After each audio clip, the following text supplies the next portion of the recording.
Negara-negara di dunia dan negara Eropa fokus pada krisis Ukraina akibat operasi militer Rusia. Semua mata tertuju ke Ukraina. Perang Ukraina dan Rusia berdampak pada inflasi pertumbuhan ekonomi global, karena sanksi Barat terhadap Rusia ekspor minyak mentah, gas alam, minyak goreng, gandum akibatnya krisis pangan dan energi di Eropa. Dalam kondisi seperti ini mana bisa negara-negara Eropa bicara masalah West Papua hanya karena kita menjual isu pelanggaran HAM tanpa gerakan perlawanan dalam negeri yang kuat. Opini dunia sedang mempengaruhi perhatian masyarakat internasional di Ukraina.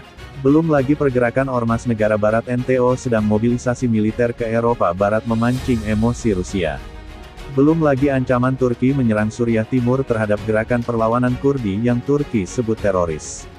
Kemudian ancaman China untuk invasi militer di Taiwan melahirkan ketegangan dua negara besar China dan Amerika Serikat.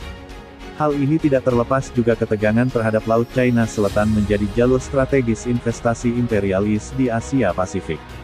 Dalam kondisi seperti ini negara-negara Eropa tidak akan bisa mendukung perjuangan kita di Papua. Ketegangan dan eskalasi politik dunia tidak stabil, dunia berperang politik ekonomi di abad ke-21 ini. Apakah kita menjual isu HAM di internasional akan mampu mempengaruhi opini dunia tanpa perlawanan dalam negeri? Jika kita bermimpi dan mengandalkan internasional dengan harapan negara imperialis mendukung perjuangan kita itu ilusi.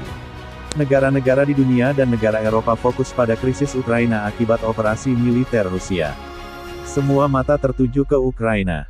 Perang Ukraina dan Rusia berdampak pada inflasi pertumbuhan ekonomi global, karena sanksi Barat terhadap Rusia ekspor minyak mentah, gas alam, minyak goreng, gandum akibatnya krisis pangan dan energi di Eropa. Dalam kondisi seperti ini mana bisa negara-negara Eropa bicara masalah West Papua hanya karena kita menjual isu pelanggaran HAM tanpa gerakan perlawanan dalam negeri yang kuat. Opini dunia sedang mempengaruhi perhatian masyarakat internasional di Ukraina. Belum lagi pergerakan ormas negara Barat NTO sedang mobilisasi militer ke Eropa Barat memancing emosi Rusia. Belum lagi ancaman Turki menyerang Suriah Timur terhadap gerakan perlawanan Kurdi yang Turki sebut teroris.